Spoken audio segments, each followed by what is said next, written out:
عمران ریاض وہ بہادر پاکستانی ہے جس نے جو ڈر گیا وہ مر گیا جیسے محاورے کو سچ کر کے دکھایا ہے۔ عمران ریاض مضبوط اعصاب کا مالک وہ انسان ہے جو موت سے ٹکرا کر واپس آیا ہے، لیکن اس کے حوصلے آج بھی بلند ہیں۔ وہ آج بھی بے خوفی سے سچ بولنے کے لیے تیار ہے۔ لگژری ڈائری پر آپ کو خوش آمدید کہتے ہیں۔ عمران ریاض کا رہائی کے بعد پہلا انٹرویو، پہلی بار اپنے دوست اور وکیل میاں علی اشفاق کے ساتھ اسکرین پر نمودار ہوئے ہیں۔ ماشاءاللہ ٹکر کا عمران ریاض ایک بار پھر اپنی پرانی آواز میں آنے کے لیے تیار ہیں۔ میاں علی اشفاق نے پوچھا تیار ہیں آپ؟ عمران ریاض خان نے مسکراتے ہوئے کہا کشتی نہیں کر سکتا، ویسے آئی ایم ریڈی۔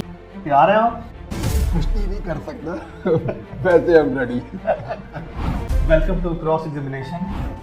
بہادری کی اعلیٰ مثال، چٹان جیسا حوصلہ، کھرا اور سچا صحافی، کھل کر حق بات کرنے والا، محب وطن، مٹی کا وفادار بیٹا عمران ریاض خان عوام کے سامنے اشرافیہ کے راز کھولنے آ رہا ہے۔ عمران ریاض خان کی مسکراہٹ ہر قسم کی ریاستی ظلم و جبر پر بھاری ہے۔ عمران ریاض نے اتنا ہی تو کہا تھا کہ ہم گلے میں پٹا پہن کر نہیں جی سکتے۔ عوام کی آزادی کا خوف لوگوں کی نیندیں حرام کر رہا ہے، لیکن ہونی کو کون اور کب تک ٹال سکتا ہے؟ یہ آواز تو اب گونجے گی اور لوگوں کو اپنا ہمنوا بنائے گی۔ ایکسپریس نیوز کے ایک نمائندے اطلاع تور نے عمران ریاض سے ملنے کے بعد کہا ہے کہ آج سینئر صحافی اور اینکر پرسن عمران ریاض خان صاحب سے 2 گھنٹے کی طویل نشست ہوئی، جس میں عمران ریاض خان کو نہایت شفیق اور نفیس انسان پایا۔ دوران گفتگو ان سے ایک ہی بات سننے کو ملی کہ بے شک اللہ حق ہے اور جو کچھ ہوا اللہ کی مدد سے ہوا ہے۔ وہ تمام دوست احباب اور جن افراد نے میرے لیے آواز اٹھائی ان کا بے حد مشکور ہوں۔ جلد ہی وہ میرے ویلاگ میں نظر آئیں گے۔ میں نے ان کو پھولوں کا گلدستہ پیش کیا۔ اس دوران مشہور شاعر اور ڈرامہ نگار خلیل الرحمان قمر بھی آئے اور ہم نے بہت اچھے ماحول میں گپ شپ کی۔ میں اپنے دوستوں جناب انور حسین باجوہ صاحب نمائندہ ایکسپریس سیالکوٹ اور چیئرمین پریس کلب سیالکوٹ، میاں محمد اشفاق بیورو چیف 24 نیوز اور جناب گلزار احمد خبریں نیوز کا شکریہ ادا کرتا ہوں جن کے توسط سے اس ملاقات کا شرف حاصل ہوا۔ اکثر دوست عمران ریاض کی گھر واپسی کے بعد ان کی پہلی ویڈیو کا انتظار کر رہے ہوں گے، لیکن یہ انتظار خدا نخواستہ ان کی گمشدگی کی طرح طویل بھی ہو سکتا تھا۔ عمران ریاض کے واپس آ جانے کے بعد بہت سے لوگ انہیں اسکرین پر دیکھنا چاہتے تھے، لیکن اس وقت ان کی حالت بہت خراب تھی۔ ایک صحافی کہتے ہیں واپس آنے کے بعد عمران ریاض خان کے قریبی لوگوں سے بات ہو رہی تھی۔ ان میں سے ایک دوست نے دریافت کیا کہ عمران ریاض خان ویڈیو کب بنا سکتے ہیں، کیا ان کے ساتھ انٹرویو شیڈول ہو سکتا ہے؟ تو انہوں نے معذرت کرتے ہوئے بتایا کہ انٹرویو تو دور، وہ طویل عرصہ تک ویڈیو بھی نہیں بنا سکے۔ یہ سن کر حیرت ہوئی۔ کچھ دنوں تک آرام کی غرض سے ویڈیو نہ بنانا سمجھ آتا ہے، لیکن طویل عرصے تک خاموش رہنے کا کیا جواز ہو سکتا ہے؟ دریافت کرنے پر انہوں نے بتایا کہ وہ ٹھیک سے بول نہیں سکے، ہکلاہٹ کا شکار ہو گئے ہیں، ان کی زبان پر لکنت آ گئی ہے۔ اور اس کے بعد صحافی فہد شہباز کا ویلاگ سنا جس میں وہ تفصیل سے بتا رہے تھے کہ کس طرح عمران ریاض خان ایک مختصر سی بات کہنے میں زیادہ وقت لگاتے ہیں۔ انہوں نے بتایا کہ عمران ریاض خان لفظوں کی ادائیگی بھی درست طریقے سے نہیں کر پا رہے۔ یہ سننے کے بعد ایک بار پھر عمران ریاض کے یوٹیوب چینل پر گیا، ان کی ویڈیوز تو دیکھی، لیکن دوبارہ دیکھ کر محسوس کرنا چاہا کہ یہ قدرتی روانی سے بولنے والا صحافی اگر لکنت کا شکار ہوا تو کیوں؟ کیا ان کی زبان پر ہکلاہٹ ان کے چاہنے والوں کو ان سے دور کر دے گی؟ یقیناً 4 مہینوں تک عمران ریاض کی خاموشی کے بعد ان کا بولنا ان کی بازیابی جتنا اہم ہو گیا ہے۔ لکنت کے حوالے سے سائنس مختلف وجوہات بتاتی ہے۔ ماہرین کے مطابق دنیا بھر کی 1% آبادی اس سے متاثر ہے۔ اس طرح کے افراد گفتگو کے دوران کسی ایک حرف کی آواز کو بار بار دہراتے ہیں، کسی لفظ میں موجود شروع کا حرف ادا نہیں کر پاتے، بڑی مشکل سے اپنا جملہ مکمل کر پاتے ہیں۔ یہ غیر اختیاری طور پر ہر بار ہو رہا ہوتا ہے۔ جبکہ ہکلاہٹ کی 3 قسمیں بتائی جاتی ہیں۔ ایک قسم سائیکوجینک ہے۔ اس قسم کی ہکلاہٹ کے بارے میں بتایا جاتا ہے کہ مختلف دماغی یا نفسیاتی امراض اور پیچیدگیوں یا صدمہ زبان پر ہکلاہٹ طاری کر دیتا ہے۔ بعض اوقات انسان نفسیاتی مسائل یا ذہنی کوفت کی وجہ سے بھی جزوی ہکلاہٹ کا شکار ہو جاتا ہے۔ ایسے فرد کو کوئی صدمہ پہنچتا ہے، دماغ پر اثر پڑ جانے کی وجہ سے بولنے سے منسلک خلیے کمزور ہو جاتے ہیں۔ 4 مہینوں تک عمران ریاض خان کو نامعلوم مقام پر نامعلوم افراد نے رکھا، پھر نامعلوم افراد نے انہیں گھر پہنچا دیا۔ اس دوران ان کے ساتھ کیا کچھ ہوتا رہا، انہیں کس طرح ٹریٹ کیا جاتا رہا، کیا باقاعدہ منصوبہ بندی کے تحت انہیں اس طرح خاموش کیا گیا؟ ان سوالوں کے جواب عمران ریاض خود ہی دے سکتے ہیں۔ مفروضوں اور افواہوں کو بطور دلیل نہیں لیا جا سکتا۔ عمران ریاض کے قریبی ذرائع نے بتایا کہ یہی وجہ ہے کہ ان کی ٹیم فی الوقت کوشش کر رہی ہے کہ انہیں میڈیا سے دور رکھا جائے۔ صحت میں بہتری آنے کے بعد وہ خود میڈیا کے سامنے آ جائیں گے۔ جب سے ہم نے عمران ریاض کو ایسی حالت میں دیکھا، ہم دعا کر رہے تھے کہ وہ اسپیچ تھراپی کی مدد سے ٹھیک ہو جائیں، ہم دوبارہ ان کی ویڈیوز دیکھ سکیں۔ خدا کا شکر ہے ہماری دعا قبول ہو گئی۔ عمران ریاض کی آواز ایک بار پھر پاکستان کی ہواؤں میں گونجنے والی ہے۔ ارشد شریف اور عمران ریاض جیسے محب وطن لوگوں کا اس ملک میں حشر نشر کر دیا جاتا ہے، لیکن مطیع اللہ جان، جاوید چودھری، کامران خان، سلیم صافی جیسے بے شرموں کو پالا جاتا ہے تاکہ اشرافیہ اشرافیہ کے اشاروں پر دم ہلا سکیں۔ آپ کو کچھ سوال یاد کرواتے ہیں عمران ریاض کے، جن کی وجہ سے ان پر ظلم و ستم کے پہاڑ توڑے گئے۔ عمران ریاض للکار کر کہتا تھا 70 سال سے یہ کبھی کہتے ہیں کہ چور ہے، کبھی کہتے ہیں چور نہیں ہے وہ چور ہے، کبھی کہتے ہیں یہ غدار ہے، کبھی کہتے ہیں نہیں اب وہ غدار ہے، یہ محب وطن ہے، اس کی حکومت ہٹا کر اسے لے آؤ، اب اس کو ہٹا دو اب اسے لے آؤ۔ کسی کو 70 سال میں 5 سال پورے نہیں کرنے دیے، بس کوئی آپ سے یہ سوال پوچھ لے یا تو وہ غائب یا فوت یا جیل یا ملک بدر یا چور یا غدار بن جاتا ہے۔ سب حساب دیتے ہیں بس تم نہیں دیتے، اب حساب مانگیں گے، حساب لیں گے، سوال کریں گے، جواب مانگیں گے، کیونکہ پہلی بار آپ کو ٹکر کے لوگ ملے ہیں۔ یہ الفاظ تھے عمران ریاض کے جو ہر پاکستانی کے سوال ہیں، مگر ہم سب بزدل ہیں، مگر بہادر تھا، سوال کر گیا، سزا بھگت لی۔ پتہ تھا ان کے غرور ہیں، طاقتیں ہیں، تہ خانے میں بڑی گاڑیاں ہیں، ان کے پاس ٹاؤٹ ہیں، پیسے ہیں، رابطے ہیں، اجارہ داریاں ہیں، سب کچھ ہیں، پھر بھی سوال کر گیا۔ بڑوں بڑوں کی سزائیں دیکھ بھی لیں، پھر بھی سوال کر دیے۔ واقعی ٹکر کا بندہ نکلا جس نے ڈر اور خوف کو ٹھوکر پر رکھ کر سوال کیا۔ بہترین انسان کون ہے اس کا فیصلہ بدترین حالات کرتے ہیں۔ عمران ریاض خان، آفتاب اقبال، انور مقصود اور اوریا مقبول جان کی مثال گھپ اندھیرے میں روشن چراغ کی مانند ہے۔ عمران ریاض خان کو اغوا کیا جا چکا ہے، اب اس صف میں جنید سلیم کا نام بھی شامل ہو چکا ہے۔ سب سے بڑا جہاد